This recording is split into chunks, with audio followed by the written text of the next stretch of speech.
and coordination. In this chapter, we will be discussing maximum about the control and coordination in animals, and control and coordination in plants are also there. So, whenever we are coming to the matter of control and coordination, you must understand that control and coordination is done by two different systems together. One is the nervous system, another is the endocrine system. First we will discuss about the nervous system and then we will go to the endocrine system. So when we are discussing about a uh, nervous system, we know that means nervous system are responsible to carry the messages to and fro in a body. So now we are in this chapter, we are going to study about how this nervous system functions, what is its structure, etc. So whenever I am saying a nervous system, inside this nervous system, there are some structures which are called as neurons, That means neurons are the basic structures of nervous system. Many neurons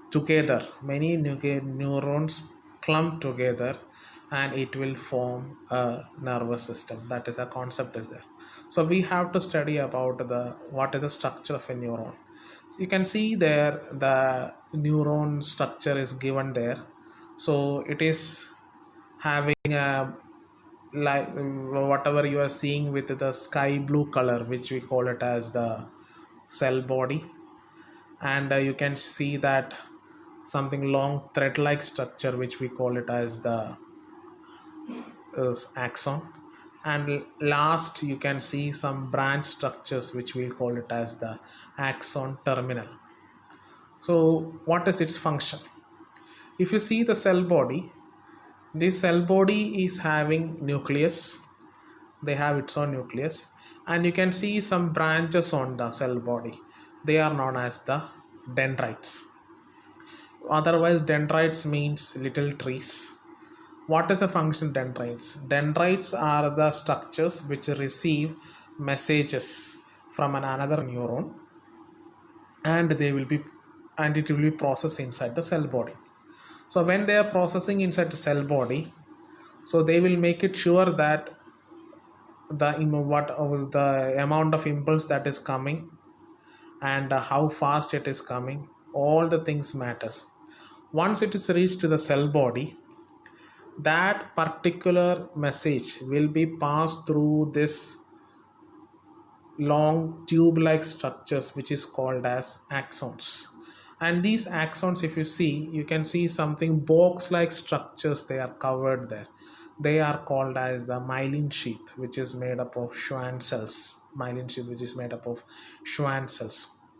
And the concept is, if the myelin sheath is present, the nerve impulse will travel very fast.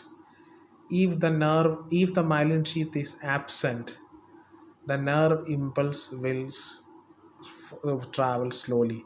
Slowly means it will never take hours or something like that. If the myelin sheath are present, it will reach in microseconds, and if the myelin sheath are absent, it will reach in somewhere in milliseconds, like that. A minor difference, that's all. Then whatever the message what is carried by this myelin axon, and if you notice there, in between the two myelin sheath you can see an empty space, and that particular empty space where that myelin sheath is not covered, that particular area is known as the node of Ranvier. So when they carry this message there, and it will be given back to the axon terminal, and these axon terminal will be attached either to another neuron or to a particular muscle. And wherever this axon terminal is ending, that that particular area wherever it is connected, end of one neuron and the beginning of another neuron or beginning of another muscular area, it is known as neural junctions, and inside the neural junctions there are some chemicals are there which will transmit this message from one neuron to the another neuron or to another neuromuscular junction. Clear? This junction will be between a neuron and a neuron, or between a neuron and a muscle. It depends upon the board area where it is located and what is its function. So clear? This is the main thing you have to know. There are three types of neurons are there, which is known as a sensory neurons, motor neurons, and relay neurons or associated neurons. Sensory neurons means these neurons receive the signals from the sense organs. Motor neurons means which carries message or signal from the muscle to a gland, and associated neurons between which will uh, play in between the sensory neuron and the motor neuron. They will transmit the signals in between them. So these are the main thing, and wherever these neurons are functioning, we need some receptors there.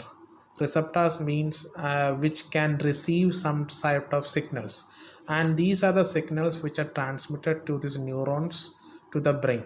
So if you see here, we are having different types of receptors in our body. For example, if we want to hear, whenever we are hearing, sound is converted into some vibration, and these vibrations are recognized by the brain. So in order to, when these vibrations are there, in order to accept that vibration or receive that vibration, there are different types of receptors are present inside our ear, and these receptors are known as phonoreceptors. And inside our eyes we have receptors, which is not where the receptors are there which can take the impulses that are coming, signals that are coming through the eyes. They are known as the photoreceptors. And we are having some receptors for touch and pain, which we call it as thermoreceptors. And there are some receptors are there which can sense smell, which is called as the olfactory receptors, and taste, gustatory receptors, that is present inside our tongue. So these are the main receptors that is present in the surface of the on the surface of the body, and these receptors will give that particular signal to the nerves, that means especially a neuron, and the neuron will take this to the brain, process it, and it will bring back the message. This is how the function takes place. I hope you have understood this. So next class we will study about the neural muscular junction, what is taking place there, and how a reflex action is playing inside our body, or how, what is the importance of reflex action in our body. So if you have any doubts, please comment below in the comment section. Thank you.